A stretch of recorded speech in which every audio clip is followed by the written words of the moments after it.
yo sé que está más lejos de Europa, pero sigue siendo considerado Europa, el Cáucaso. Sí. Estaban circulando unos videos muy temprano, a muy temprana hora, el domingo 2 de octubre. En México tú sabes que tenemos la frase y inmediatamente se le vino a la mente 2 de octubre no se olvida por la matanza de los estudiantes en Tlatelolco en el 68 días antes de las Olimpiadas. Bueno, no tiene nada que ver con esto, pero nada más que se viene a la mente el 2 de octubre no se olvida, pero es que para los armenios tampoco se va a olvidar. Anda circulando un video que no vamos a poner aquí porque tiene escenas muy fuertes de unos soldados azeríes de Azerbaiyán que asesinan a soldados armenios que ya estaban desarmados y que ya estaban rendidos en territorio armenio además. Y hemos visto que Azerbaiyán, bueno, por la riqueza petrolera, por ser ahora una potencia, aunque es un país pequeño de 10 millones de habitantes que tiene salida al Caspio, pues se ha convertido en una potencia muy importante petrolera y que ha tenido bastantes ingresos. Aliyev ya ha prometido recuperar la Arzaj, ¿no? La República de Arzaj, que es Nagorno-Karabaj, que está dentro de Azerbaiyán, pero tiene el 80% de su población armenia, y que bueno, entre el 91 y el 94 fue una guerra súper sangrienta que murieron 35,000 personas, de las cuales 5,000 fueron armenios y 30,000 fueron azeríes. Pero en el 2020 recordarás que tuvieron también otra guerra y ahí hubo un cambio de fuerzas. Azerbaiyán derrotó a Armenia, hubo 6,500 muertos, pero la mayoría fueron armenios y se habla de la mano directa de Erdogan en el conflicto a favor de Aliyev, que hablan de drones y de tecnología militar turca.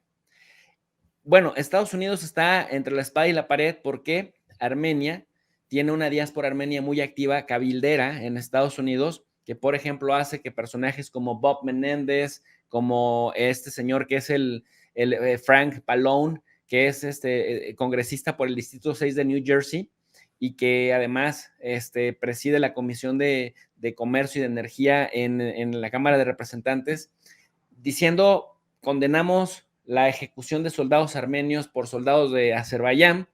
Estos crímenes, ya le dice directamente, son crímenes de guerra. Nancy Pelosi se pronunció por lo mismo. Nancy Pelosi viajó recientemente con una comisión de congresistas estadounidenses. Dicen que quieren evitar que Armenia haga un referéndum y se vaya otra vez a ser parte de Rusia, como antes fue parte de la Unión Soviética, para buscar la protección, porque sabemos que está atrapado a dos fuegos, atrapado por Turquía en una frontera, atrapado por Azerbaiyán en otra frontera, al sur está Irán y al norte tienes a Georgia, pero Georgia está peleada a muerte con Rusia. Sí. Europa acaba de firmar recientemente, porque vemos a Europa relativamente callada, Angela Merkel, Ursula von der Leyen volteando para otro lado, porque recientemente se firmó un convenio de que Azerbaiyán supliría parte de los hidrocarburos que dejan de llegar de Rusia. ¿No Así es es. esto como un doble rasero, estimado José Ramón? Sí, claro, es que hay intereses económicos, lógicamente, pero también hay intereses políticos y geoestratégicos de diversas potencias, ¿no? Entonces, pues bueno, no me extraña, claro, que Turquía, pues puestos a elegir, pues defienda a los azeríes y no a los armenios, que son cristianos. Que por otro lado, bueno, hipotéticamente pudiera existir una posibilidad de que Armenia fuera reabsorbida o reintegrada a Rusia, que al fin y al cabo formó parte del Imperio ruso, ¿no? Y de la civilización, dijéramos, ruso-ortodoxa o cristiano-ortodoxa durante mucho tiempo. Aunque yo personalmente lo veo poco probable, ¿no? Porque, bueno, incluso por parte de grupos nacionalistas rusos y demás, pues tampoco se ve a Armenia como parte de la misma nacionalidad, como si ven a lo mejor a los bielorrusos o incluso a los ucranianos, ¿no? Pero, y luego están, claro, los intereses de Estados Unidos, que ante todo lo que le interesa es debilitar a posibles potencias rivales o antagónicas, ¿no? Entonces, el papel de los países más pequeños, con todo el respeto hacia Armenia o hacia cualquier otro país menor en tamaño, población, recursos, economía, etcétera, pues de alguna forma está en función del juego de las grandes potencias también, ¿no?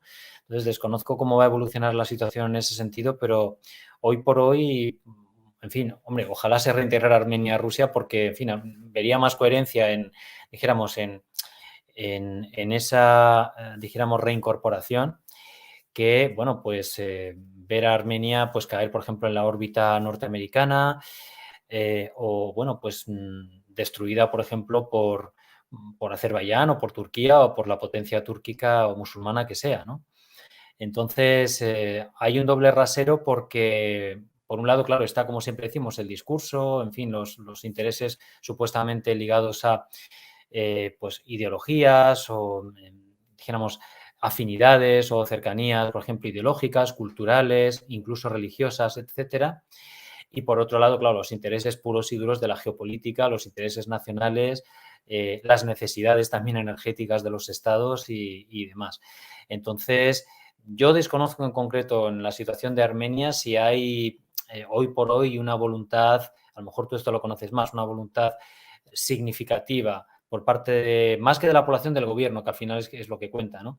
De eventualmente plantear una reintegración a Rusia, incluso aunque eso se planteara como una especie de protección sobre Armenia. Una cosa es que Rusia pues tomara una posición protagónica en este escenario para tratar de proteger, vamos a decir, Armenia, y otra cosa distinta es que la reintegrara como ha ocurrido con esas regiones o esas partes que antes pertenecían al Estado ucraniano y que ahora han pasado a Rusia, pero que en realidad son étnica y lingüística y culturalmente rusas, ¿no? Entonces, la situación en ese sentido yo la veo diferente.